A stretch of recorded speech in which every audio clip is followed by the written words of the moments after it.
ప్రభు యేసుక్రీస్తు నామమున మీ అందరికీ కూడా శుభాలు తెలియజేస్తూ ఉన్నాను. ఈ యొక్క ఉదయకాల సమయంలో మరొకసారి మనమందరం కూడా ఇలా కూడుకోవడానికి దేవుడు చక్కని అవకాశం ఇచ్చాడు, చక్కని వాతావరణం ఇచ్చాడు, పరిస్థితులన్నిటినీ కూడా మనందరికీ ఆరోగ్యం ఇచ్చాడు. అందుకే దేవదేవునికి వందనాలు తెలియచేస్తూ ఉన్నాను. మనం అనేక వారాల నుంచి మనం అందరం కూడా ఒక దినమున ప్రభు ముందు నిలబడితే ప్రభు స్వారూప్యంలో ఉండాలి అనే ఉద్దేశంతోనే దేవుడు మనల్ని వాక్యం ద్వారా మాట్లాడుతున్నట్లుగా మనం గమనిస్తూనే ఉన్నాం. మనమందరం కూడా దైవ స్వభావనందు పాలివారగునట్లు అని 4వ వచనంలో మనం గమనించాం. మనం ఇంకా ఏమవుతామో మనకు తెలియదు, కానీ మనం ఆయన వచ్చినప్పుడు ఆయన పోలికగా ఉండాలని ప్రభు ఆశపడుతూ ఉన్నాడు. ఆయన ఉన్నట్టుగా ఆయన స్వభావంలోకి మనం మారాలని దేవుని వాక్యం చాలా స్పష్టంగా చెప్తూ ఉంది. అయితే ఈ విషయాలను గురించి మనం ఆలోచన చేస్తూనే ఉన్నాం.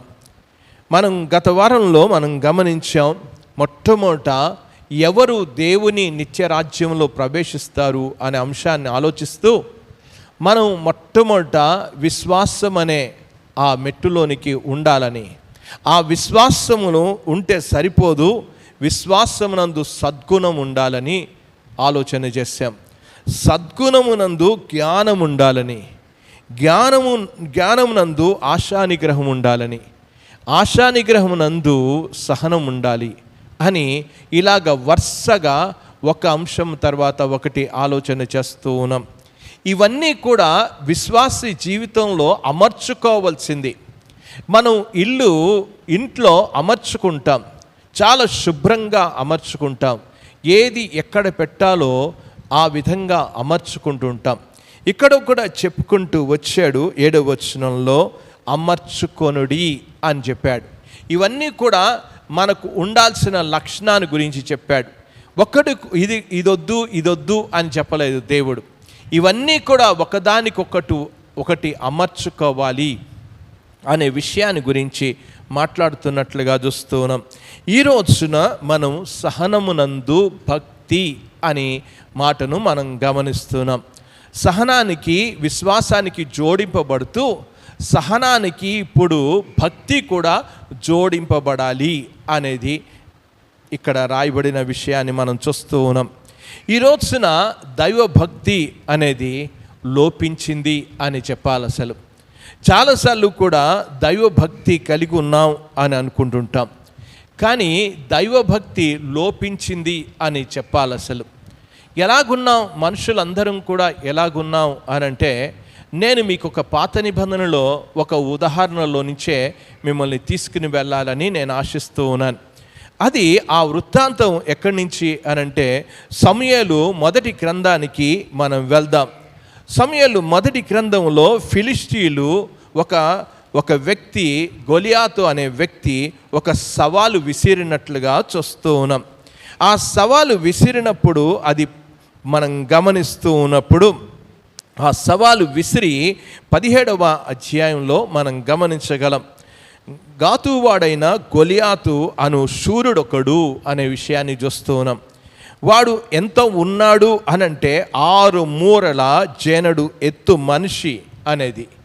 ఇది సమూయేలు మొదటి గ్రంథం 17వ అధ్యాయంలో కనబడుతుంది మనకి. వాడు నిలబడ్డాడంట. ఆ గొలియాతు నిలబడి ఒక సవాలు విసురుతూ ఉన్నాడు. ఆ సవాలు ఏం విసురుతూ ఉన్నాడు అనే విషయాన్ని గురించి మనం ఆలోచన చేయొచ్చు. వాడు ఎంత బలముగా ఉన్నాడో, ఎంత ఎత్తుగా ఉన్నాడో ఆ విషయాన్ని గురించి మాట్లాడుతూ ఉన్నాడు. 9వ వచనంలో అంటున్నాడు, అతడు నాతో పోట్లాడి నన్ను జయింపగలిగిన ఎడల మేము మీకు దాసులమగుదుము అని చెప్పాడు. వాడు ఒక సవాలు విసిరాడు.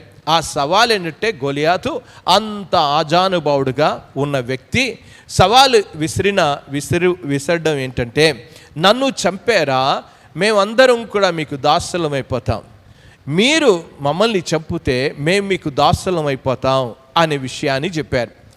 ఆ మాట వినిన తర్వాత వాడు తిరుగుతూ ఉన్నాడంట. వారు మాటలు వింటున్నప్పుడు ఎలాగున్నారు? దేవుని యొక్క వాక్యంలో చదువుతూ ఉన్నాను చూడండి. 11వ వచనంలో, సౌలును ఇశ్రాయేల్ అందరూ ఆ ఫిలిష్తీయుని మాటలు వినినప్పుడు బహుభీతులయ్యిరి అనే మాట ఉంది. వారందరూ కూడా భయపడిపోయినట్లుగా చూస్తూ ఉన్నాం. ఇంత గొప్ప చెడుతనం, ఇంత దౌర్జన్యము జరుగుతూ ఉంటే వాడు సవాలు విసురుతూ ఉన్నాడు. సౌలు రాజు ఉన్నాడు, సౌలు దగ్గర సైన్యము కూడా ఉంది. వారందరూ కూడా ఏమైపోయారు అనే విషయాన్ని గురించి మనం ఆలోచన చేస్తూ ఉన్నప్పుడు వారందరూ కూడా ఒక్కడు కూడా నిలబడలేదంట. వారందరూ దేవుని యొక్క వాక్యంలో మనం చూస్తున్నాం, ఇశ్రాయేల్ అందరూ అనే మాటను రాయబడింది. ఇశ్రాయేల్ అందరూ కూడా బహుభీతులై ఒక్కడు కూడా ముందుకు రాలేదు. ఈ రోజున ప్రియమైన వారడా, ఈ లోకంలో ఇంత చెడుతనం విస్తరిస్తూ ఉంటే, ఇంత దౌర్జన్యం విస్తరిస్తూ ఉంటే, ఇంత పాపాన్ని విస్తరిస్తూ ఉంటే జరుగుతున్న దానికి ఒక్కడు కూడా దైవభక్తి కలిగిన వాడు లేచి నిలబడే పరిస్థితి ఈరోజు కనబడడం లేదు. ఏదో బహు అరుదుగా కనబడుతున్నట్లుగా చూస్తూ ఉన్నాం. ఈ రోజున దైవభక్తి సంఘాల్లో కూడా కనబడడం లేదు. మీరు అందరూ కూడా అనుకోవచ్చు, మేము దైవభక్తి లేకపోతే మేము ఇక్కడికి ఎందుకు వస్తామండి అని మీరు అనొచ్చును. మేము నిజంగా దైవభక్తి లేకపోతే చర్చికి ఎందుకు వస్తామండి? మేము దైవభక్తి లేకపోతే మేము ఎందుకు బాప్తీసం తీసుకుంటామండి? మేము దైవభక్తి లేకపోతే మేము ఆ యొక్క బైబిల్ ఎందుకు చదువుతామండి? దైవభక్తి లేకపోతే మేము ఎందుకు ప్రార్థన చేసుకుంటామండి? దైవభక్తి లేకపోతే మేము సహవాసానికి ఎందుకు వస్తామండి? దైవభక్తి లేకపోతే మేము కానుకలు ఎలాగిస్తామండి? ఒకవేళ దైవభక్తి లేకపోతే ఇవన్నీ కూడా పరిచర్య ఎలా చేస్తామండి అని మనం అనుకోవచ్చు. మనం ఎప్పుడైనా సరే, నేను అప్పుడప్పుడు వివాహ సంబంధాలకి వెళ్తూ ఉన్నప్పుడు, అంటే ఎవరో ఒకరు రమ్మన్నప్పుడు, లేకపోతే కొన్ని స్థలాలకి వెళ్ళినప్పుడు వింటున్న మాటలు ఎలాగ వింటాము అని అంటే, అయ్యా చాలా దేవుని పట్ల భక్తి కలిగిన వాడండి అని చెప్తారు. ఆ పాస్టర్ గారు అతనికి ఇచ్చే ఒక సర్టిఫికెట్ అక్కడ ఏమిస్తాడు అని అంటే, అతడు క్రమము తప్పకుండా చర్చికి వస్తాడండి, అతడు ఒక మంచి క్రైస్తవుడండి, మా సంఘంలో చాలా యాక్టివ్గానే పార్ట్ తీసుకుంటాడు, అన్నిట్లో కూడా పాల్గొంటాడు అని చెప్తూ ఉంటారు. మంచి అమ్మాయి అండి, దైవభక్తి కలిగిన అమ్మాయి అండి అని అంటుంటారు.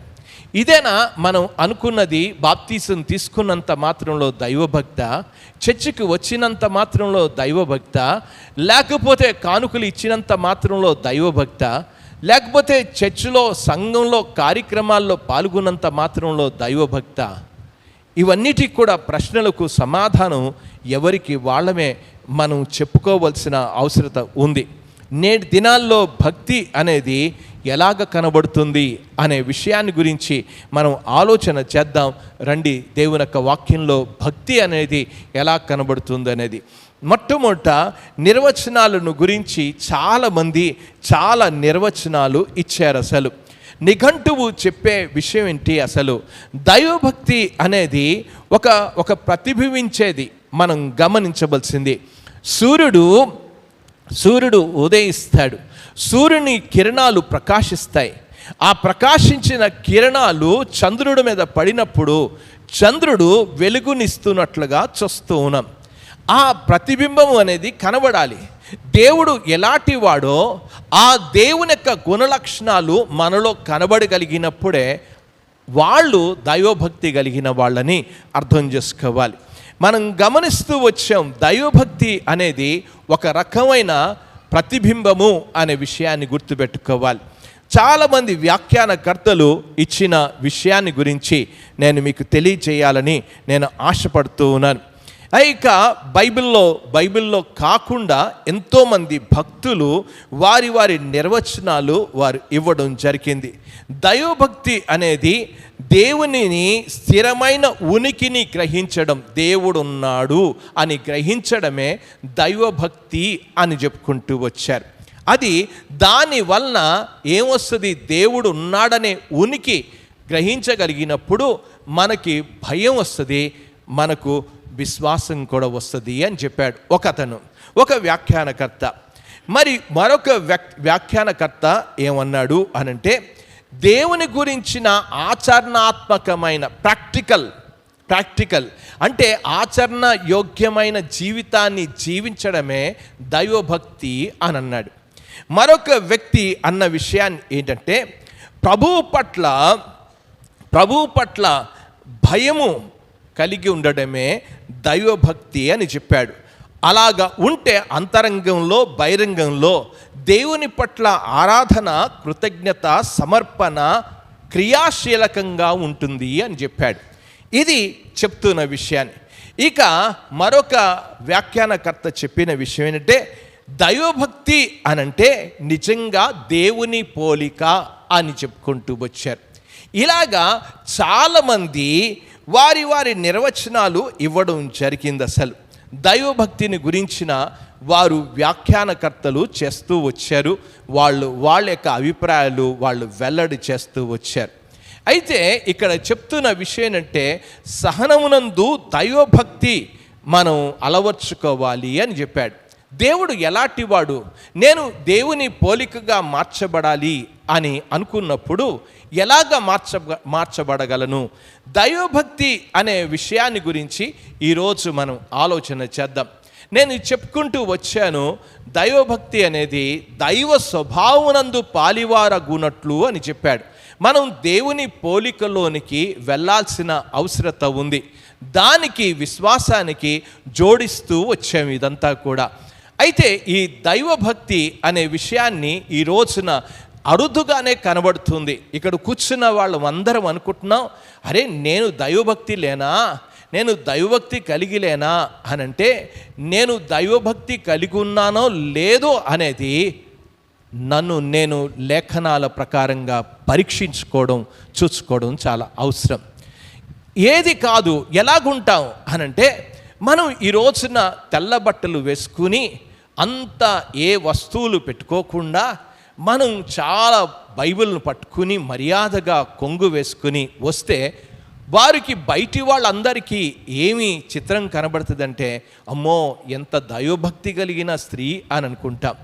అలాగే పురుషులు కూడా వారు వస్తున్నప్పుడు వాళ్ళు అనుకోవచ్చు, అబ్బో బైబిల్ పట్టుకుని ప్రతి ఆదివారం క్రమముగా వెళ్ళిపోతూ ఉంటాడు కనుక ఎంత దైవభక్తి ఉందండి, కుటుంబ ప్రార్థనలు జరుగుతాయి, అనేక ఇళ్లల్లో వాక్యాన్ని వినిపిస్తాడు, చర్చిలో సేవలో పాల్గొంటారు, ఇదంతా కూడా దైవభక్తి అని మనం అందరం కూడా భావించేది పై రూపమే అనే విషయాన్ని అర్థం చేసుకోవాలి. రండి దేవుని యొక్క వాక్యంలోనికి వెళ్దాం. ఆ యొక్క తిమోతికి రాసిన పత్రికలోనికి మనం వెళ్దాం. తిమోతికి రాసిన పత్రికలో 2వ పత్రిక 3వ అధ్యాయంలో ఏం చెప్పబడిందో ఒకసారి జాగ్రత్తగా గమనించాలని మనవి చేస్తున్నా. 2వ పత్రిక 3వ అధ్యాయము మొదటి 5 వచనాలను చదువుతూ ఉన్నాను. చూడండి. అంత్యదినములలో అపాయకరమైన కాలములు వచ్చునని తెలుసుకొనుము అని అన్నాడు. అపాయకరమైన కాలాలంట. ఏలనగా మనుషులు స్వార్థప్రియులు, ధనాపేక్షులు, బింకములాడువారు, అహంకారులు, దూషకులు, తల్లిదండ్రులకు అవిధేయులను, కృతజ్ఞత లేనివారు, అపవిత్రులు, అనురాగరహితులు, అతిద్వేషులు, అపవాదకులు, అజితేంద్రియులు, క్రూరులు, సజ్జన ద్వేషులు, ద్రోహులు, మూర్ఖులు, గర్వాంధులు, దేవుని కంటే సుఖం అనుభవాన్ని ఎక్కువగా ప్రేమించువారు. ఇవన్నీ లక్షణాలు ఉన్నాయి. ఈ లక్షణాలు కలిగిన వాళ్ళు ఏం చేస్తున్నారంటే, అక్కడ చదువుతూ ఉన్నాను, ఈ లక్షణాలు అన్నీ లోపల ఉన్నాయి. ఇవన్నీ కూడా ఉండి ఏం చేస్తున్నారంట, పైకి భక్తి గలవారై అని అన్నాడు. లోపల ఏముంది? ఇక్కడ అయితే చాలా మర్యాదగా వచ్చేసావు, చాలా భక్తిగా వచ్చావు, ఇంట్లో తల్లిదండ్రుల మీద అవిధేయత చూపిస్తే నువ్వు భక్తుడువా? భర్త మీద తిరుగుబాటు చేస్తే నువ్వు భక్తురాలువా? పిల్లలు తల్లిదండ్రులకు లోబడకపోతే భక్తులా? వారు స్వార్థ ప్రియులుగా ఉంటే వారు భక్తులా? వారు చాడీలు చెప్పుకుంటూ ఇంటింట తిరిగేవాళ్ళు భక్తులా? దేవుని గుడికి మాత్రం వచ్చేసావు. అందుకే చెప్పాను, పైకి భక్తి గలవారై. ఈ యొక్క నకిలీ భక్తి చూపిస్తూనే ఉన్నారు. పైకి మాత్రం బాగానే ఉన్నారు, ప్రజల్ని మోసం చేస్తున్నారు. మేము ఎంతో భక్తులం, ఎంతో పవిత్రంగా ఉన్నాం, ఎంతో పరిశుద్ధంగా ఉన్నాం, ప్రజలను మోసం చేస్తున్నాం, దేవుని శక్తి లేదు. ఇది కనబడేది. అందరూ సైనికులు గొలియాతును చూసినప్పుడు సైనికులు అందరూ కూడా ఉన్నారు. అందరూ బహుభీతులై పారిపోయారు. లోపల లేదు శక్తి, లోపల లేదు భక్తి. ఈ రోజున ఇలాంటి పరిస్థితి సంఘాల్లో కనబడుతూ ఉంది. ఈ భక్తి పైకి భక్తి అని చెప్పాడు. అందుకే చెప్పాడు, పైకి భక్తి గలవారై ఉండి దాని శక్తిని ఆశ్రయించని వారయుందురు, ఇట్టి వారికి విముఖుడవయుండుము. ఇలాంటివి చేస్తూ కూడా భక్తులుగా చలామణైపోతారు. ఈ రోజున మేము పుల్పిట్ మీద మాట్లాడచ్చు, మా ఇళ్లలో ఎలాగున్నామో ఆ భక్తి దేవుడికి తెలుసు. ఈ రోజున ప్రియమైన సహోదరి సహోదరుడా, భక్తి అనేది పై భక్తి కాదు. దేవుని యొక్క వాక్యంలో ఇంకా చదువుతూ ఉన్నాను, 12వ వచనానికి వెళ్దాం. క్రీస్తు నందు సద్భక్తి అని అన్నాడు అక్కడ. ఎందులో? క్రీస్తు నందు మంచి భక్తి. మంచి భక్తితో బ్రతకను ఉద్దేశం ఉండాలి, బ్రతకాలని. ఆ ఉద్దేశం ఉంటే నువ్వేం చేస్తావో తెలుసా? దేవుని యొక్క వాక్యంలో ఉద్దేశం కలిగి ఉంటే ఏం చేస్తావో ఆ మాటలు గమనించాలని మనవి చేస్తున్నా. భక్తి ఒక్కసారి వచ్చేది ఇది. నువ్వు యేసుక్రీస్తునందు జన్మించగానే భక్తి వచ్చేదు. భక్తి అనేది ఇక్కడ చెప్పాడు, విశ్వాసమునందు అనే విషయాన్ని చెప్పాడు. వరుసగా ఒకదాని తర్వాత ఒకటి అమర్చుకొని ఒక్కొక్కటి చేర్చుకోవడం. ఇప్పుడు భక్తిని చేర్చుకోవాలి, భక్తి ఉండాలి. విశ్వాసం ఉంటే భక్తి ఉండదా అంటే, భక్తి పైకి భక్తిగా ఉండి విశ్వాసం లేని జీవితాలు ఎన్నో ఉన్నాయి. కానీ ఇక్కడ చెప్పాడు, విశ్వాసములో భక్తి చేర్చబడాలి. దేవుని యొక్క వాక్యంలో తిమోతికి రాసిన మొదటి పత్రికలోనికి వెళ్దాం. మొదటి పత్రిక 1వ అధ్యాయంలోనికి వెళ్దాం. 8వ వచనాన్ని నేను చదువుతూ ఉన్నాను, చూడండి. ఆ మాటలు 7, 8 వచనాలు. అపవిత్రమైన ముసలమ్మ ముచ్చటలను విసర్జించి దైవభక్తి విషయములో నీకు నీవే ఏం చేయాలి? ఇది నీకు నీవే సాధకము చేసుకొనుము అని చెప్పాడు. నువ్వు చేయాల్సిన విషయం అంటే, మనల్ని ప్రతిరోజు కూడా ఎక్సర్సైజ్ చేయాలి. మనం ప్రతిరోజు కూడా ఈ దైవ గుణ లక్షణాలను మనం అలవర్చుకోవాలి.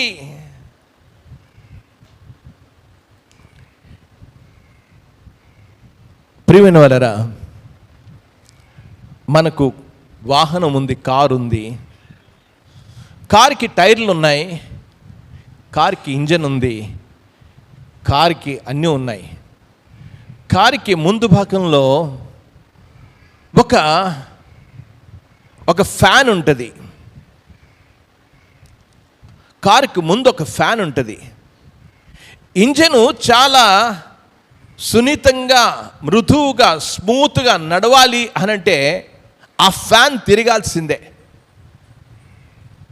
ఆ ఫ్యాన్ తిరగకుండా ఇంజన్ నడదు. ఈ రోజున నీ జీవితంలో కావాల్సింది ఏంటంటే, ఈ దైవభక్తి లేకుండా ఏమాత్రం కూడా ముందుకు సాగలేవు. దైవభక్తి అనేది మరొక వ్యక్తి ఇచ్చిన నిర్వచనం ఏంటి అనంటే, నీతిని ప్రోత్సహించే దైవభీతి కలిగిన జీవన శైలియే భక్తి అని అన్నాడు. నీతిని ప్రోత్సహించే దైవభీతి గల జీవన శైలియే దైవభక్తి అని అన్నాడు. ఈ రోజున ఎన్ని నిర్వచనాలు ఉన్నాయో అన్నీ ఉన్నాయి. కానీ వాటన్నిటిని గురించి మనం చెప్పుకుంటూ వెళ్తే దైవభక్తిని గురించి అనంతంగా బైబిల్లో మనకు కనబడుతుంది. కానీ నేను 3 విషయాలు త్వరగా చెప్పి ఈ యొక్క విషయాన్ని ముగించాలని నేను ఆశపడుతున్నాను. మొదటిది, దైవభక్తి అంటే దేవునితో సన్నిహితముగా నడవడం. అది మొట్టమొదట దైవభక్తి అంటే. దైవభక్తి అంటే సన్నిహితముగా అంటే చాలా సమీపముగా. దేవుడు ఈ ప్రపంచానంతటినీ కూడా చేశాడు. ఈ ప్రపంచంలో మనము ఒక ప్రత్యేకమైన రీతిగా దేవునితో నడవడం అనే విషయాన్ని మనం గమనించాలి.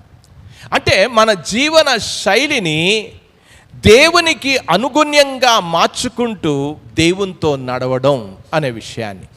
మనకు దేవునితో నడిచిన వ్యక్తులు బైబిల్లో చాలామంది కనబడుతూ ఉన్నారు. ఆ వ్యక్తి మొట్టమొదట మనం గమనిస్తూ ఉన్నప్పుడు మీరు ఆదికాండము 5వ అధ్యాయంలోనికి వెళ్తే 22వ వచనంలో ఒక వ్యక్తిని గురించి కనబడుతుంది. హానోకు అనే వ్యక్తి కనబడతాడు. హానోకు వివాహం చేసుకున్నాడు, పిల్లలు కంటూనే ఉన్నాడు, వారికి కుమారులు కుమార్తెలు ఉన్నారు. కానీ అతడు చేసిన విషయాన్ని ఎలాగ నడిచాడంటే భార్య వెనకాల వెళ్ళిపోలేదు, లేకపోతే పనులు వెనకాల వెళ్ళిపోలేదు. అతడి గురించి ఇచ్చిన మంచి సాక్ష్యం ఏంటంటే, హానోకు మెతూషాలను కనిన తర్వాత 300 ఏండ్లు దేవునితో, ఆ మాటలు చూడండి, దేవునితో నడుచుచు, దేవునితో నడుస్తూ ఉన్న వ్యక్తి ఈ రోజున ప్రియమైన వారడా దేవునితో నడుస్తూ ఉన్నాడు. ఆ యొక్క కుటుంబ జీవితంలో ఉన్నప్పటికీ, తన పిల్లలను పెంచుతున్నప్పటికీ అతను చేసిన పని ఏంటంట, దేవునితో నడిచాను అనే మాట రాయబడింది. ఎలాంటి పరిస్థితుల్లో అతడు ఉన్నాడు అనంటే భయంకరమైన ప్రపంచంలో ఉన్నాడు. అది ఒక నరహంతకుల ప్రపంచంలోనే భయంకరమైన పాపం విస్తరిస్తున్న సమయంలో పాపముతో నడవలేదు, అతడు దేవునితో నడిచాను అనే మాట రాయబడింది. ఈ విషయాలన్నీ కూడా మీరు యూదా పత్రికలోనికి వెళ్తే అర్థమవుతుంది. నేను ఇప్పుడు ఆ మాటలు చెప్పడం లేదు. హానోకు దేవునితో నడిచాను. ఇంకొక వ్యక్తిని గురించి మనం ఆలోచన చేస్తూ ఉన్నాం. 6వ అధ్యాయానికి వచ్చినప్పుడు కల్లా 6వ అధ్యాయంలో మనుషుల యొక్క హృదయాలన్నీ కూడా పాడైపోయి, వారి ఊహలు పాడైపోయి, వారి తలంపులు పాడైపోయి, అన్నీ పాడైపోయినప్పుడు నోవా అనే వ్యక్తి ఎలాగ నడుచుకున్నాడో చదువుతూ ఉన్నాను. 9వ వచనంలో, 6వ అధ్యాయం 9వ వచనంలో, నోవా వంశావళి ఇదే, నోవా నీతిపరుడును తన తరములో నిందార్హితుడనై ఉండెను. నోవా దేవునితో కూడా నడిచిన, అది భక్తి. ఈ రోజున దేవునితో నడవలేని భక్తి కాదు. ఈ రోజున దేవునితో నడిచే భక్తి మన జీవితాల్లో ఉందా లేదా అనేది చూసుకోవాలి. ఎవరితో నడుస్తున్నావు? ఎక్కడికి వెళ్తూ ఉన్నావు? దేవునితో నడుస్తున్నావా లేదనేది నీకు నీవే చూసుకోవాల్సిన అవసరత ఉంది. బైబిల్లో అనేక మంది నడిచారు. దేవునితో అనేక సన్నిహితముగా ఉండే వాళ్ళు ఏం చేస్తారు అనంటే, దేవునితో నడవడం మాత్రమే కాదు, దేవునితో గడపడానికి ఇష్టపడతారు. ఈ రోజున ఇక్కడ కూర్చున్న వాళ్ళు మేము దైవభక్తి కలిగి ఉన్నాం అంటే దేవునితో నడుస్తే మంచిదే. దేవుని దగ్గర సమయాన్ని గడిపితే అది భక్తి. ఈ రోజున దేవుని దగ్గర సమయాన్ని గడపం. దేవుని వాక్యంలో చదువుతూ ఉన్నాను చూడండి, నిర్గమకాండము 24వ అధ్యాయానికి రండి. మోషే అనే వ్యక్తి అతడు ఏం చేస్తున్నాడో చదువుతూ ఉన్నాను చూడండి. మోషేని గురించి మనం చదువుతూ ఉన్నప్పుడు 18వ వచనంలో, అప్పుడు మోషే ఆ మేఘంలో ప్రవేశించి కొండ ఎక్కాను. మోషే ఆ కొండ మీద రేయింబగళ్ళు 40 దినములు ఉండెను. ఏం చేస్తున్నాడు? మోషే దేవునితో గడుపుతున్నట్లుగా చూస్తున్నాం. దేవుని దగ్గరికి వెళ్ళాడు, దేవుని సన్నిధిలో గడపడం ప్రారంభించాడు. ఈ రోజున దేవుని సన్నిధిలో ఎంతమంది గడుపుతున్నాం? ఏకాంత ప్రార్థనలు ఎంతమందికి ఉన్నాయి? దేవునితో ఆ యొక్క సహవాసం ఉన్నదా? ఒకసారి కూర్చుని ఆలోచించు. వ్యక్తిగత ప్రార్థనలు లేవు, సహవాస ప్రార్థనలు లేవు, సంఘ ప్రార్థనలు లేవు, ఏ ప్రార్థనలు లేవు. దేవునితో సమయాన్ని గడిపేవాడే భక్తుడు. భక్తుడు అనే వ్యక్తి ఊరు మీద తిరిగేవాడు భక్తుడు కాదు. నేను చెప్పాను, మతస్థుడు. చర్చికి వచ్చినంత మాత్రంలో కాదు, నువ్వు దేవునితో గడుపుతున్నావా లేదా? ప్రియమైన వాళ్ళరా, మోషే సీనాయి పర్వతం మీదకి వెళ్ళి ఆ కొండ మీద దేవునితో గడిపినప్పుడు అతడి కిందకి దిగి వస్తుంటే అతని ముఖాన్ని ఎవ్వరూ చూడలేకపోయారు. అందుకే చెప్పాను, దైవభక్తి అనేది దేవుని పోలికలోనికి తీసుకుని వెళ్ళేది. హానోకు దేవునితో నడుస్తూ నడుస్తూ వెళ్ళిపోయాడు, దేవుడి దగ్గరికి వెళ్ళిపోయాడు. మోషే అతని ముఖాన్ని చూడలేకపోయారు అని అన్నాడు. ఎంత అద్భుతమైన విషయం! దేవునితో గడిపే వాళ్ళ యొక్క జీవిత విధానం అది. దేవునియందు భక్తి కలిగిన వాళ్ళు ఎలాగుంటారు అని అంటే, విషయాన్ని నేను చదువుతూ ఉన్నాను, చూడండి. అపోస్తలుల కార్యము 13వ అధ్యాయానికి రండి. దేవునియందు భక్తి కలిగిన వాళ్ళు, అపోస్తలుల కార్యము 13వ అధ్యాయం 22వ వచనాన్ని చదువుతున్నాను. తర్వాత అతన్ని తొలగించి దావీదు వారికి రాజుగా ఏర్పరిచాను, మరియు ఆయన యెషయా కుమారుడైన దావీదును కనుగొంటిని. అతడు నా ఇష్టానుసారుడైన మనిషి, అతడు నా ఉద్దేశములన్నీ నెరవేర్చునని. దేవుని యొక్క ఆలోచనల చొప్పున నడిచేవాడు దైవభక్తి కలిగిన వాడు. ఈరోజు ప్రియమైన వారరా, దావీదు దేవునితో నడిచాడు, మోషే నడిచాడు, హానోకు నడిచాడు, నోవా నడిచాడు, దేవునితో సన్నిహితంగా నడిచారు. ఈ రోజున ఎలాగున్నాం, ఎలా నడుస్తున్నాం ఒకసారి ఆలోచించండి. ఎందుకు ఒకవేళ ఇక్కడ కూర్చున్న వాళ్ళందరినీ కూడా దేవుడు ప్రత్యక్షమై, నా కుమార్తె, నా కుమారుడా, నీకు ఏ వరం కావాలి చెప్పు అని అడిగాడు అనుకోండి, ఏం చెప్తాం చెప్పండి? ఏం చెప్తాం మనం? ఒకవేళ దేవుడు ప్రత్యక్షమై ఇక్కడ కనబడి, అమ్మా నీకేం కావాలి, అయ్యా నీకేం కావాలి అని అన్నాడు, ఏముంటుంది మన మనసులో? ఒక వ్యక్తి అన్నాడు, ఏమంటున్నాడు చదువుతూ ఉన్నాను చూడండి. దేవుని యొక్క వాక్యంలో 27వ కీర్తనలోనికి రండి. 27వ కీర్తనలో 4వ చరణంలో చదువుతున్నాను. యెహోవా యొద్ద ఒక వరమును అడిగి తిని దానిని నేను వెతుకుచున్నాను. యెహోవా ప్రసన్నతను చూచుటకును ఆయన ఆలయములో ధ్యానించుటకును నా జీవిత కాలమంతయు నేను యెహోవా మందిరములో నివసింప. ఏం కోరుకున్నాడంట? నాకొద్దయ్యా, నాకు ఏది వద్దు, నాకు ఒక వరం కావాలి. ఆ వరం ఏంటంటే నీ సన్నిధిలో నిత్యం బ్రతికితే చాలు, నాకు ఇంకే వరం వద్దు నాకు. అది భక్తి అంటే. ఈరోజు భక్తి ఏం భక్తి? ఏం భక్తి? 27వ కీర్తన 4వ చరణంలో చదివాను ఆ మాటలు. నేను ఒక వరమును అడిగి తిని. ఈ రోజున సెలవు వచ్చింది, మనకు 10 రోజులు సెలవు వచ్చాయి. సెలవులు వచ్చిన తర్వాత ఒకవేళ దేవుడు ప్రత్యక్షమై, ఈ 10 రోజులు నీకేం కావాలి? నా కుమార్తె, స్కూల్ అన్నీ కూడా మూసేసాయి కదా, కాలేజెస్ అంతా హాలిడేస్ ఇచ్చేసాం, ఏంటి అని అన్నారు అనుకోండి, ఏం కోరుకుంటావు చెప్పు? ఎక్కడన్నా టూర్కి వెళ్తే బాగుంటుంది, ఎక్కడికన్నా వినోదానికి వెళ్తే బాగుంటుంది, ఏమన్నా మూవీస్కి సినిమాలకి వెళ్తే బాగుంటుంది, ఇంకా ఎక్కడికన్నా షాపింగ్కి వెళ్తే బాగుంటుంది. నీకు సెలవు వస్తే నువ్వు కోరుకునేది ఎలాగుంది అని అంటే, నీ ఆనందం కొరకు చూసుకుంటున్నావు, నీ సొంత భోగాల కొరకు, వినోదాల కొరకు, విహార యాత్రల కొరకు, ఆటల కొరకు, షాపింగ్ కొరకు, మూవీస్ కొరకే. అది నీ జీవిత విధానం. కానీ భక్తుడు అంటున్నాడు, నేను ఒక వరమును అడిగి తిని నిత్యము కూడా నీ సన్నిధిలో ఉండాలి. అది భక్తుని యొక్క జీవిత విధానం. అది ఈ రోజున ప్రియమైన వాళ్ళారా, ఎందుకు అడుగుతూ ఉన్నాడు అన్నాడు. 16వ కీర్తనలోనికి వెళ్దాం.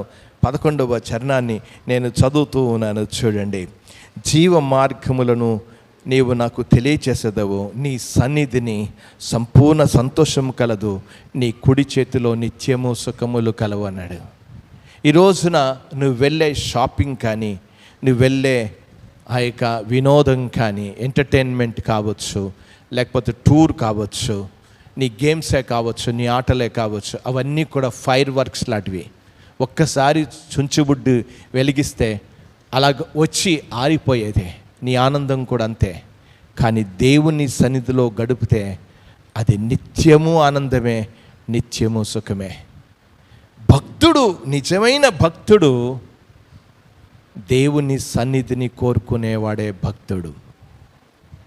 ఈ రోజున ఏం కోరుకుంటున్నావు ఒకసారి ఆలోచించు. ఇక్కడ ఏది కోరుకోలేదు. ప్రభువా నాకు ఆస్తి ఇవ్వు, నాకు అంతస్తు ఇవ్వు ఏమనలేదు. నేను ఒక వరముని అడిగి తిని, ఒకే వరం, నీ సన్నిధిలో గడపడమే, నాకు అది చాలయ్యా. ఈ రోజున ప్రియమైన వాళ్ళరా, దేవునితో సన్నిహితంగా నడుస్తున్నావా? ఒక్కసారి నువ్వు ఆలోచించాలని మనవి చేస్తాను. దేవుని సన్నిధిలో నువ్వు గడుపుతూ ఉంటే ఎలాగుంటుంది అనంటే, కీర్తనకాడంటాడు, నా నోటన్ క్రొత్త పాట నా యేసు ఇచ్చాను. క్రొత్త పాటలు, క్రొత్త ఆనందం, క్రొత్త జీవితం, నూతనమైన ఉత్సాహం దేవుని సన్నిధిలో గడిపితే ఎంత ఆనందం ఉందో. ఈ రోజున పైకి భక్తిగా ఉంటున్నాం కానీ లోపల మాత్రం భక్తి లేదు. నిజంగా దేవుని సన్నిధి కోరుకునే భక్తి కనబడడం లేదు. నిజమైన భక్తి దేవునితో సన్నిహితంగా ఉండేదే నిజమైన భక్తి. రెండవది ఏంటి అంటే, దైవభక్తి అనేది నీతిని ప్రోత్సహిస్తుంది. నీతిని ప్రోత్సహిస్తుంది. ఎందుకంటే నేను నమ్ముకున్న దేవుడు నీతివంతుడు, నేను నమ్ముకున్న దేవుడు న్యాయవంతుడు, నేను నమ్ముకున్న దేవుడు పరిశుద్ధుడు, నేను నమ్ముకున్న దేవుడు దయాళుడు, నేను నమ్ముకున్న దేవుడు నమ్మదగినవాడు, నేను నమ్ముకున్న దేవుడు మహోన్నతుడు. నా దేవుడు ఆయన నీతి కలిగిన వాడు. నిజమైన భక్తి నీతిగా బ్రతకాలని ప్రోత్సహిస్తుంది. ఈ రోజున ఎందుకు లంచాలు, ఎందుకు అవినీతి, ఎందుకు దౌర్జన్యం, ఎందుకు మోసాలు, ఎందుకు దోపిళ్ళు? కారణం ఏంటంటే ఎంత భక్తి చేస్తున్నారు, ఎన్ని రంగు వర్ణాలు కలిగిన వస్త్రాలు వేసుకుంటున్నారు, మనుషులు కాల్చుకొని చంపుకొని తింటున్నారు. ఇదా భక్తి? భక్తి అనేది నీతి ప్రోత్సహిస్తుంది, నీతిగా బ్రతకమని చెప్తుంది. దైవభక్తి ఎప్పుడూ కూడా నీతినే ప్రోత్సహిస్తుంది. దేవుని యొక్క వాక్యంలో చదువుతూ ఉన్నాను, చూడండి. కీర్తన గ్రంథంలోనికి వెళ్దాం, 11వ కీర్తనలోనికి వెళ్దాం. 11వ కీర్తనలో 7వ చరణాన్ని నేను చదువుతూ ఉన్నాను, చూడండి. యెహోవా నీతిమంతుడు, ఆయన నీతిని ప్రేమించువాడు అని అన్నాడు. ఆయన నీతిమంతుడు, నీతిని ప్రేమించువాడు ఆయన. గనుక నేను దైవభక్తి కలిగి ఉంటే నాలో నీతి కనబడాలి, నేను నీతిగా జీవించాలి. నాలో నుంచి దేవుడు నీతే కోరుకుంటూ ఉన్నాడు. 33వ కీర్తనలను కూడా చదువుతున్నాను, 5వ వచనంలో ఆయన నీతిని న్యాయములను ప్రేమించుచున్నాడు అని అన్నాడు. దైవభక్తి కలిగి ఉంటే నేను నీతిగా న్యాయంగా బ్రతుకుతా. ఎందుకంటే ఆయన నీతిని ప్రేమించేవాడు, న్యాయమును ప్రేమించేవాడు, నీతిని ఇష్టపడేవాడు. నేను ఆయనకి ఇష్టంగా జీవించాలంటే, ఆయనకి సన్నిహితంగా జీవించాలంటే నేను కూడా నీతిగా బ్రతకాలి. అంత మాత్రమే కాదు, నువ్వు మాత్రమే నీతిగా బ్రతకడం కాదు, నీ చుట్టూ ఉన్న వాళ్ళతో కూడా నీతిగా బ్రతకాలని ఆశిస్తావు నువ్వు. దైవభక్తి కలిగిన వ్యక్తులు మన చుట్టూ కూడా నైతికంగా ఉండాలనే ఆశపడతావు. వాడు ఎలా పోతే పోనీలే అని అనుకో. నీతి అనేది మంచిదానిని ప్రేమిస్తుంది, చెడ్డదానిని అసహించుకుంటుంది. ఈ రోజున ప్రియమైన వారడా, మన ప్రభు మనలో కోరుకుంటుంది ఏంటంటే నీతిగా బ్రతకాలని కోరుకుంటూ ఉన్నాడు ఆయన. దైవభక్తి ఎప్పుడూ కూడా నీతిగానే బ్రతుకుతుంది, నీతిగానే జీవిస్తుంది. మన జీవితంలో మనం గమనించగలం, తప్పు చేస్తే వెంటనే పశ్చాత్తాపడుతుంది, అది దైవభక్తి. నీలో మాట్లాడగానే దావీదు దేవుడు మాట్లాడగానే దావీదు వెళ్ళి పశ్చాత్తాపడ్డాడు. అయ్యో నేను పాపిని అని అన్నాడు. ఈ రోజున పశ్చాత్తాపడతావు. దైవభక్తి పశ్చాత్తాపంలోనికి తీసుకొస్తుంది. దైవభక్తి నీతిగా బ్రతకడానికి ప్రయత్నం చేస్తుంది. దైవభక్తి నీతినే ప్రోత్సహిస్తుంది. నీతిగా నేను బ్రతకాలి, నీతిగా ఉండాలనుకుంటుంది.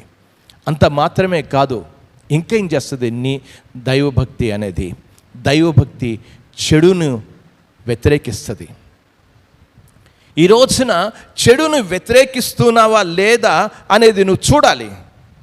ఈ రోజున తప్పులు జరుగుతూ ఉంటే, పాపము జరుగుతూ ఉంటే ఈరోజు ఒక్కడు కూడా మాట్లాడేవాడు లేడు.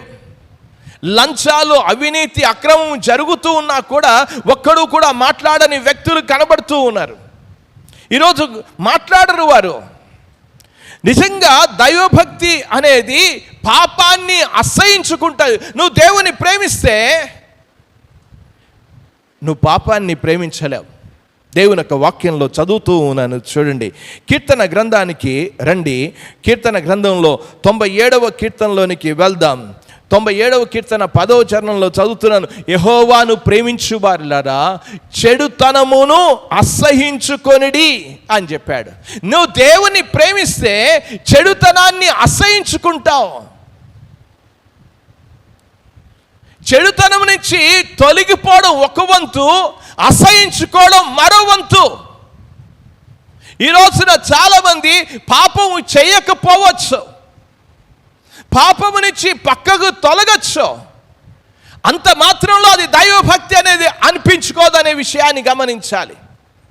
చాలామంది ఏమనుకుంటారంటే పాపం చేయనంత మాత్రంలో చాలా భక్తి కలిగిన వాడు. భక్తి కలిగి ఉండొచ్చేమో కానీ నిజమైన భక్తి అది కాదు. అది పైకి భక్తే. నేను భక్తుడురా, దేవుని నామానికి అవమానం కలగకూడదు, అది కాదు. భక్తి అనేది చెడుతనాన్ని అసహించుకుంటుంది. దేవుని యొక్క వాక్యంలో మనం చదువుతూ ఉన్నాను. సామెతల గ్రంథము 6వ అధ్యాయంలోనికి వెళ్దాం. 6వ అధ్యాయం 16వ వచనం నుంచి చదువుతున్నప్పుడు దేవునికి అసహ్యమైనవి అని చెప్పుకుంటూ వచ్చాడు. దేవునికి అసహ్యమైనవి ఏంటి? అసహ్యము అని అన్నాడు. యెహోవాకు అసహ్యములైనవి 6 కలవు, 7 ఆయనకు హేయములు. అవేవనగా అహంకార దృష్టియు, గర్వం, కలలాడు నాలుకయు, నిరపరాధులు చంపు చేతులు, దురాలోచన యోచించు హృదయమును, కీడు చేయుటకు త్వరపడు పరిగెత్తు పాదములను, లేని వాటిని పలుకు అబద్ధ సాక్షియు, అన్నదమ్ములలో జగడమును పుట్టించువాడును. ఇవన్నీ కూడా దేవునికి అసహ్యములు. దేవుడికి అసహ్యము అనే మాటను మనం గమనిస్తున్నాం. అంతేకాదు, దేవుడు వీటిని ద్వేషించుచున్నాడు కూడా. నేను కూర్చుని ఆలోచిస్తూ వచ్చాను. అసహ్యము అన్న మాటకి ఒక్కసారి కూర్చుని అర్థం చేసుకుందాం. అసహ్యము అనే మాట, దేవుడు అంటున్నాడు, నాకు అసహ్యములైనవి, నాకు అసహ్యకరము. దేవుడు అసహ్యించుకుంటూ ఉన్నాడంట. దానికి అర్థాన్ని మీకు అర్థమవడానికి నేను మీకు ఒక విషయాన్ని చెప్తూ ఉన్నాను.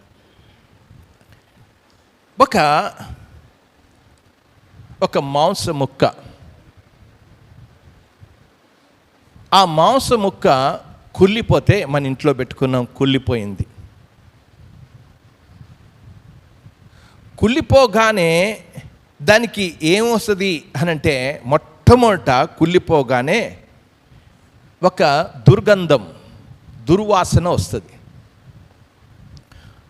దుర్వాసన ఎందుకు వస్తుంది అనంటే, అప్పుడు అది కుళ్ళిపోయింది, దానికి అనేకమైన సూక్ష్మజీవులు వాటికి చేరేయి అదంతా బూజు పట్టేసింది. ఆ మాంస ముద్ద మన ఇంట్లో పెట్టుకుంటే ఇల్లంతా కూడా గబ్బు వాసనే. ఆ గబ్బు వాసనకి మన ముక్కులు, మన శ్వాస, కొన్నిసార్లు ఆ దుర్వాసనకి తలనొప్పి కూడా వచ్చేస్తుంది. అందులో చేరడం కూడా. అది ఎలాగ ఉంటుంది అనంటే అది మొత్తం మన ఇంద్రియాలన్నీ కూడా పనిచేస్తాయి. అప్పుడు ఎలా పనిచేస్తాయంటే, బా ఈ కంపు భరించలేకపోతున్నాను, అది తీసి ఎక్కడన్నా పారేస్తే మంచిది. అది వెంటనే ఎందుకు అంత అసహించుకుంటున్నావు? దాని యొక్క దుర్గంధము, దాని వాసన, దాని బూజు పట్టేసి కంపు కొడుతూ ఉంటే దాన్ని చూచి నువ్వు అసహించుకుంటున్నావు. దాని వాసన భరించలేకే అసహించుకుంటున్నావు. అది అసహ్యం అంటే. ఈరోజు నీలో ఉన్న పాపం, నాలో ఉన్న పాపము దేవుడు అలాగే అసహించుకుంటూ ఉన్నాడు. ఈరోజు దేవుడు అసహించుకున్నవి నీవును అసహించుకోవాలి. ఈ పాప ప్రపంచంలో చేసే ప్రతి పాపాన్ని గురించి మనుషులు అసహించుకోవడంలా. మనుషులు అసహించుకోరు. మనుషులు పాపాన్ని సమర్థిస్తూ ఉన్నారు. ఎంత బాగా మాట్లాడతారండి. పాపాన్ని గురించి మాట్లాడుతూ ఉంటే ఎలా మాట్లాడతారంటే, అవి లోపాలండి. ఎవడు తప్పు చేయకుండా ఉంటాడు? అందరు తప్పులు చేస్తారండి. తప్పులండి అవి. దేవుడు తప్పులని చెప్పాడా? నాకు అసహ్యములు అని చెప్పాడు. ఈ రోజున పాపాన్ని మనం ఎంత చులకనగా చూస్తున్నాం ఒకసారి అర్థం చేసుకోండి. దేవుడు మాత్రం అలా చూడడం లేదు. దైవ భక్తి కలిగిన వాడు పాపాన్ని చులకనగా చూడడం. అవి తప్పులు అనుకోడు, బలహీనతలు అనుకోడు, అవి లోపాలు అనుకోడు. పాపాన్ని అసహించుకుంటాడు. ఈ రోజున ఎంత మృదువైన పదాలుగా చెప్పేస్తున్నాం. అందరూ చేస్తారండి. ఎంత తేలిగ్గా మాట్లాడతామండి. పాపం ఒప్పుకోవలసిన చోటు కూడా సాకులు చెప్పుకుంటూ, దానికి మినహాయింపులు ఇస్తూ ఎలాగున్నాము అనంటే పాపాన్ని పాపంగా చూడడం లేదు. పాపాన్ని పాపంగా చూడని వ్యక్తి వాడు దైవభక్తుడు ఎంత మాత్రం కూడా కాదు. ప్రియమైన వారడా, ఎలాగుంది ఈ రోజున లోకం ఎలాగుందంటే, అప్పుడప్పుడు చూస్తూ ఉంటాం. మనవాళ్ళు వస్తారు, మనవరాళ్ళు వస్తారు. ఇక్కడ తాతలకి బాగా తెలుసు, తాతలకి, నానమ్మలకు, అమ్మమ్మలకి తెలుసు. వాళ్ళు ఇళ్ళకు వస్తారు. ఇళ్ళకు వచ్చి అరుస్తూ ఉంటారు. మావాడైతే, మా సోని కొడుకైతే, ఆడు ఉదయం నుంచి సాయంకాలం వరకు 10 గంటల వరకు ఏదో పాట పాడుతూనే ఉంటాడు, అరుస్తూనే ఉంటాడు. అరిచినప్పుడు కొన్నిసార్లు చిరాకు అనిపిస్తుంది, కొన్నిసార్లు కోపం కూడా వస్తుంది. కానీ ఏమనుకుంటామంటే, పిల్లలండి అలా చేయకపోతే ఇంకేం అలా చేస్తారు, పిల్లలండి మనం ఒక కన్నుతో చూడాలి, ఒక కన్నుతో వదిలేయాలి. దేవుడు అలా చూడ్డు. వృద్ధులుగా ఉన్న మనం పోనీలే అని అనుకుంటామేమో, కానీ దేవుడు మాత్రం అలా చూడడం లేదు. దేవుడు పాపాన్ని చాలా తీవ్రంగానే చూశాడు. దేవుని యొక్క వాక్యంలో ఏ పాపానైనా సరే దేవుడు తీవ్రంగానే శిక్షించినట్లుగానే చూస్తూ ఉన్నాం. అది అవిధేయతే కావచ్చు, దొంగతనమే కావచ్చు, మోసమే కావచ్చు, దేవుడు దానికి ప్రతిఫలం కఠినంగానే ఇచ్చాడు. ఆకాను ఒకటి దొంగిలించడంతో షీనారు వస్త్రమే కదా, వాడు ఏమన్నా వస్త్రం వేసుకోవడానికే కదా, వదిలేలే. వాళ్ళను రాళ్లతో కొట్టి చంపినట్లుగా చూస్తున్నాం. దేవుడు పాపాన్ని చాలా తీవ్రంగా అది అలాంటిది అసహించుకునే లక్షణం కలిగి ఉన్నప్పుడే వాడు దైవభక్తి కలిగిన వాడు. ఈ రోజున ప్రియమైన వాళ్ళరా, కేవలం పాపాన్ని నీలో కూడా మొట్టమొదటి చూసుకో, అసహించుకో. నీలో ఉన్న పాపాన్ని నీలో మొట్టమొదటి చూసుకోవలసిన విషయం అనేది గమనించాలని మనవి చేస్తున్నా. నీలో ఉన్న పాపాన్ని దేవుడు అసహించుకుంటున్నాడు, నీలో ఉన్న పాపాన్ని నువ్వు అసహించుకుని విడిచిపెట్టు. అందుకే చెప్పాడు, విసర్జించు, వదిలే, అసహించుకో. దేవుని ప్రేమించు వారులారా ఏమన్నాడు? చెడుతనమును అసహించుకొనుడి. అసహించుకోవాలి మనం. వాటిని చేయాల్సిన విషయం ఏంటి? రూపుమాపాలి. ఈరోజు సంఘాల్లో తప్పులు జరుగుతున్నా ఎవడేం మాట్లాడ్డాలా? ఎవడు మాట్లాడ్డు, ఎవడు చెప్పడు కూడా. దేవుని యొక్క వాక్యంలో కొరింథీలకు రాసిన పత్రికలోనికి వెళ్దాం. ఒకడు దేవుని యొక్క వాక్యంలో 5వ అధ్యాయంలో, మొదటి పత్రిక 5వ అధ్యాయంలో, మీలో జారత్వం ఉన్నదని వదంతి కలదు. మీలో ఒకడు తండ్రి భార్యను ఉంచుకున్నాడట. అది అట్టిది అన్యజనుల్లో కూడా జరగదు. అలాంటిది అన్యజనుల్లో కూడా ఉండదు. కొరింథీలకు రాసిన మొదటి పత్రిక 5వ అధ్యాయం 1వ వచనంలో, మీలో జారత్వం ఉన్నదని వదంతి కలదు. మీలో ఒకడు తండ్రి భార్యను ఉంచుకున్నాడట. అట్టి జారత్వము అన్యజనులోనైనను జరగదు.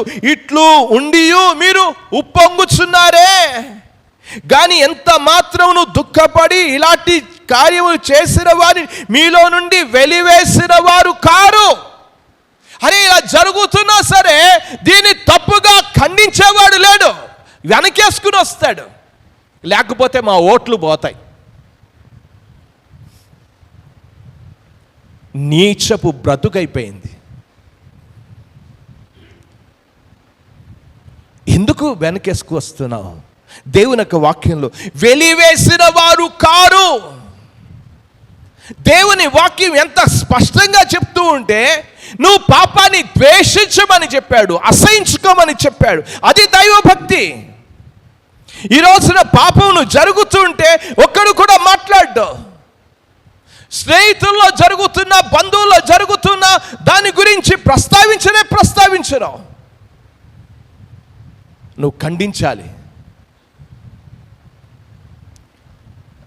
ప్రియమైన వారరా, మనం ఏమనుకుంటాం?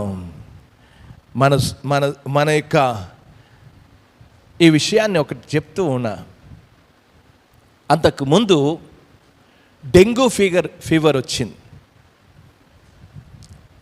అది దోమల వలన వచ్చింది. ప్రభుత్వం వారు ఏమన్నారంటే, ఇది మంచి నీటిలోనే గుడ్లు పెడుతుంది, మురికి నీళ్ళలో పెట్టదు. డెంగ్యూ మంచినీటిలో పెట్టదు. మంచినీటిలో పెరుగుతుంది కనుక మీరు పైన ట్యాంకులు ఉన్నాయి చూసారా, ఆ ట్యాంకుల్లో ఉన్న వాటి మీద మూతన్న పెట్టండి, లేకపోతే ఆ ట్యాంక్లో ఉన్న నీరంతా కూడా కిందకి పడేసి కొత్త నీరు పెట్టుకోండి అని చెప్పారు. ఎందుకంటే ఎక్కడ ఒక్క దగ్గర మిగిలిపోయింది అనుకోండి, ఆ దోమ ఇంకా సంతాన ఉత్పత్తి చేస్తూనే ఉంటుంది. మనలో కూడా అంతే. ఒక చిన్న పాపం వదిలేసామా, అది సంతాన ఉత్పత్తి చేసి, అందుకే చెప్పాడు దేవుడు, అది అసహ్యము, తీసి పారేయ్. ఇక్కడ చెప్పాడు ఈ కొరింథీలకు రాసిన పత్రికలో, పులిసిన పిండిని తీసి పారవేయుడి అన్నాడు. ముద్దంతా పులిసిపోతుంది, లోకమంతా చెడిపోతుంది. కనుక చెడిపోక ముందే పాపాన్ని అసహించుకొని స్నేహితుల జీవితాల్లో ఉంటే ఆ యొక్క పాపాన్ని అసహించు, చెప్పు. పేతురు తప్పు చేస్తే పౌలు గద్దించాడు. దావీదు తప్పు చేస్తే నాతాను వెళ్ళి ఆ మనుషుడు నీవే అని గద్దించగలిగాడు. ఈరోజు పాపం చేస్తుంటే ఎవ్వరం కూడా మాట్లాడం, తప్పులు చేస్తూ ఉన్నా మాట్లాడం. తిమోతికి రాసిన పత్రికలో చెప్తాడు, పాపమును అందరి ఎదుట గద్దించమని చెప్పాడు. ఈరోజు దైవభక్తి అంటే పాపాన్ని సహించేది కాదు, పాపాన్ని అసహించుకునేదే దైవభక్తి అనే విషయాన్ని గమనించాలి. దానికి పరిష్కారం ఏంటి? ఆ పాపం పోవాలంటే నీ స్నేహితుడికి సువార్త చెప్పు, నీ స్నేహితుడికి సువార్త అందించు. నువ్వు రక్షింపబడాలి, నీ పాపాన్ని ఒప్పుకొని సరి చేసుకోవాల్సిన అవసరత ఉందనే విషయాన్ని నువ్వు చెప్పాల్సిన అవసరత ఉంది. కనుక ప్రియమైన వారడా, మనం గమనించవలసిన విషయం, దైవభక్తి అంటే దేవునితో నడిచేదే దైవభక్తి. దైవభక్తి అంటే దేవునితో గడిపేదే దైవభక్తి. దైవభక్తి అంటే పాపాన్ని అసహించుకున్నదే దైవభక్తి. ఇవి ఉన్నాయా నీ జీవితంలో? ఇవి నువ్వు అలవర్చుకోమని చెప్పాను నేను. అలవర్చుకో, నువ్వు సాధకం చేయాలి. ఇవి దేవుని వాక్యంలో అలా సాధకం చేయమని చెప్పాడు. దేవుని యొక్క వాక్యంలో తిమోతికి రాసిన మొదటి పత్రికలో నేను చదువుతూ వచ్చాను. 4వ అధ్యాయంలో అపవిత్రమైన ముసలమ్మ ముచ్చటలను విసర్జించి దైవభక్తి విషయంలో ఏమన్నాడు? నీకు నీవే సాధకము చేసుకొనుము. ఇది సాధకం చేయాలి, నువ్వు అలవర్చుకోవాలి, వ్యాయామం చేయాలి, ఎక్సర్సైజ్ చేయాలి. నువ్వు కృషి చేయాల్సిన అవసరత ఉంది. ఇది కృషి చేయాలి, నువ్వు కష్టపడాలి. ప్రతిరోజు ఏం చేయాలి? దేవునితో నడవాలి, దేవునితో గడపాలి, పాపమును అసహించుకోవాలి. అది దైవభక్తి. ఇది ప్రతిరోజు చేయాల్సిన పని. ఏమనంటే, మా తాతలండి ప్రభువుని నమ్ముకున్నారంటారు. నేను అప్పుడు ప్రభువుని ఇప్పుడు చెప్పయ్యా, ఇప్పుడు నడుస్తున్నావా లేదా చెప్పు, ఇప్పుడు దేవునితో గడుపుతున్నావా లేదా చెప్పు, ఇప్పుడు పాపాన్ని అసహించుకుంటున్నావా లేదా చెప్పు. ఇప్పుడు ఎప్పుడుదో చెప్పకు. దైవభక్తి అనేది అలవర్చుకోమని చెప్పాడు. వివాహం చేసుకుంటారు, వివాహం చేసుకున్నంత మాత్రంలో వివాహం కాపాడబడదు. ప్రతిరోజు జాగ్రత్తగా చూసుకోవాలి. వివాహంలో కాపాడుకోవలసిన ఉంది. దానికి ఏం కావాలి? దానికి సమయం కావాలి, కృషి కావాలి, నిబద్ధత కావాలి, ఆ యొక్క కమ్యూనికేషన్ మాట్లాడుకోవడం కావాలి. ఇవన్నీ కూడా వివాహానికి ఎలాగ అవసరమో దేవునిలో భక్తిగా ఉండడానికి కూడా ఇవి అవసరమే అనే విషయాన్ని గమనించాలి. దేవుని వాక్యం నువ్వు భక్తిగా ఉంటే, దైవభక్తి కలిగి ఉంటే ఏమొస్తుంది? నేను త్వరగా చెప్పి నేను ముగించాలని నేను ఆశపడుతూ ఉన్నాను. దేవుని యొక్క వాక్యంలోనికి వెళ్దాం. అక్కడ అంటున్నాడు, మీరు తిమోతికి రాసిన మొదటి పత్రిక 4వ అధ్యాయంలో అన్నాడు 8వ వచనంలో, శరీర సంబంధమైన సాధకము కొంచెం మట్టికే ప్రయోజనకరమగును, కానీ దైవభక్తి ఇప్పటి జీవము విషయంలోనూ రాబోవు జీవం విషయంలోనూ దైవ వాగ్దానముతో కూడినదైనందున అది అన్ని విషయములలో ప్రయోజనకరమగును. ఒకదానికి కాదు, అన్నిట్లో ప్రయోజనమే దైవభక్తి కలిగి ఉంటే. నువ్వు భక్తి కలిగి ఉంటే అది నీకు ప్రయోజనం. ఎప్పటికీ, ఇప్పటికీ, అప్పటికి. ఇంకొక వచనాన్ని కూడా చదువుతున్నాను. ఆ యొక్క తిమోతికి రాసిన మొదటి పత్రికలోనే 6వ అధ్యాయం 6వ వచనంలో చదువుతున్నాను. సంతుష్టి సహితమైన దైవభక్తి గొప్ప లాభ సాధకమై ఉన్నది. గొప్ప లాభం. ఆ భక్తి అనేది నీ జీవితానికి ఎంతో మేలిస్తుంది. ఆ భక్తి అనేది నీ జీవితానికి మేలిస్తుంది. ఇంకేమిస్తుంది భక్తి? పేతురు రాసిన 2వ పత్రికలోనికి వెళ్దాం.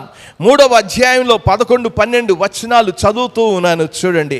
దైవభక్తి నీకు ఏమిస్తుంది అని అంటే, దైవభక్తి అనేది ఇట్లన్నీ లయమైపోవును. ప్రభు రాకడకు వస్తుంది. ఆకాశం రగులుకొని లయమైపోవునట్టు, పంచభూతములు మహావేంద్రముతో కరిగిపోవునట్టు, దేవుని దినపు రాకడ కొరకు కనిపెట్టుచు దానిని ఆశతో అపేక్షించుచు మీరు పరిశుద్ధమైన ప్రవర్తనతోనూ భక్తితోనూ ఎంతో జాగ్రత్త. ఏమొస్తుంది? దైవభక్తి జాగ్రత్తగా బ్రతకడం నేర్పిస్తుంది, పరిశుద్ధంగా బ్రతకడం నేర్పిస్తుంది. అది ఎంతో లాభం, ఎంతో ప్రయోజనం కూడా. ఈ రోజున ఎంతమంది దైవభక్తి కలిగి ఉన్నారు? ఒక్కసారి ఎవరికి వాళ్ళమే ఆలోచిద్దాం. నేను దేవునితో నడుస్తున్నాను, అసలు దేవునితో నడిచే జీవితమేనా? దేవునితో గడిపే జీవితమేనా? పాపాన్ని అసహించుకునే జీవితమేనా? అది దైవభక్తి నా జీవితానికి మేలిస్తుంది. పైభక్తి కాదు. లోపల అన్నీ పెట్టుకుని పైకి నటిస్తే అది ప్రయోజనం లేదు. దైవభక్తి నీ జీవితానికి ఎన్నో ఆశీర్వాదాలు ఇస్తుంది. మీరు చదవచ్చును, కీర్తన గ్రంథం కానీ సామెతల గ్రంథం కానీ చదువుతూ ఉంటే, యెహోవా యందు భయభక్తులు కలిగి ఉండుటే జ్ఞానమునకు మూలము, దేవునందు భయభక్తులు కలిగి ఉండుటే దీర్ఘాయుష్నకు కారణము, దేవునందు భయభక్తులు కలిగి ఉండుటే ఏ మేలును కొదువై ఉండదు అని చెప్పాడు. దేవునందు భయభక్తులు గల వారి చుట్టూ ఆయన దూతలను కావులు ఎన్ని చెప్పాడో. అందుకే చెప్పాను, ఒక్క మాటలో చెప్పాను, దైవభక్తి అన్ని విషయంలో ప్రయోజనకరము అని అన్నాడు. ఈరోజు ఉదయకాల సమయంలో ఈ దేవుని సన్నిధిలో కూర్చున్న నీవు ఒక్కసారి కూర్చుని ఆలోచించు. ప్రతిరోజు ఉదయం లేచి దేవునితో మాట్లాడుతున్నావా? ప్రతిరోజు ఏకాంతంగా గడపడానికి కోరుకుంటున్నావా? నువ్వు బైబిల్ చదివి ధ్యానించడంలో నువ్వు ఉన్నావా? దేవుడు మాట్లాడితే వెంటనే స్పందించి దేవుని వాక్యానుసారంగా నడవడానికి ఇష్టపడుతున్నావా? దేవుడు నీతో గద్దించినప్పుడు పశ్చాత్తాపడి సరిచేసుకోవడానికి ఇష్టపడుతున్నావా? అలాగా ప్రతిరోజు మనం సరిచేసుకుంటుంటే దేవునికి మనం సమీపంగా అవుతాం. దేవునికి ఎంత సమీపంగా అవుతామో అంతగా దేవుడు మనకు దగ్గర అవుతాడు. అందుకే అన్నాడు, దేవుని యొద్దకు రండి, అప్పుడు ఆయన మీ యొద్దకు వచ్చినాడు. మనం ఆయన దగ్గరికి వెళ్తుంటే ఆయన మనకు ఇంకా దగ్గర అవుతాడు, ఇంకా దగ్గర అవుతాడు. ఇది దైవభక్తి విషయంలో ఆయనతో హానోకు వలె నడుద్దాం. చెడుతనాన్ని అంతటిని విసర్జిద్దాం, చెడుతనాన్ని అసహించుకుందాం, ప్రభు కొరకు బ్రతుకుదాం. మన చుట్టూ ఉన్న ఆ పాపాన్ని కూడా అసహించుకుందాం, నీతిగా బ్రతుకుదాం, నీతిగా దేవుని చూపిద్దాం. దైవ పోలికలోనికి మనం మార్చబడ్డానికి దైవభక్తి కావాలి. ప్రభువా, ఆ సూర్యుడు నీతి సూర్యుడైన ఆ దేవుడు మనలో నీతి కనబడాలి. ఆయన నీతిని న్యాయమును ప్రేమించువాడు, ఆయన పరిశుద్ధతను ప్రేమించువాడు. నాలో అటువంటి లక్షణాలు ఉన్నప్పుడే అది దైవభక్తి. అలా కానప్పుడు నేను దైవభక్తి నాలో లేదు. నేను ఒకవేళ సెలవు వస్తే, నేను ఎక్కడికో వెళ్ళాలని ఆలోచన వస్తే అది దైవభక్తి కాదు. దేవునితో గడపాలనే మనసు వచ్చినప్పుడే అదే దైవభక్తి. దేవునితో నడవాలనే భక్తి, దేవుని గురించి పాడుకోవాలనే దైవభక్తి. అది నిత్యము కూడా అది సాధకం చేసుకోవాలి. అది వచ్చేసేది కాదు, అది ప్రతి దినము కూడా సాధకం చేసుకొని దావీదు వలె, దేవా ఒక వరమును అడిగి తిని నీ సన్నిధిలో నా జీవిత కాలం అంతా ఉండాలనుకుంటున్నా. అది దైవభక్తి. ఆ భక్తి నీకుందా, నాకుందా? ఎవరికి వాళ్ళమే పరీక్షించుకుందామా? రండి, తలలో వంచుదాం, ప్రార్థన చేసుకుందాం.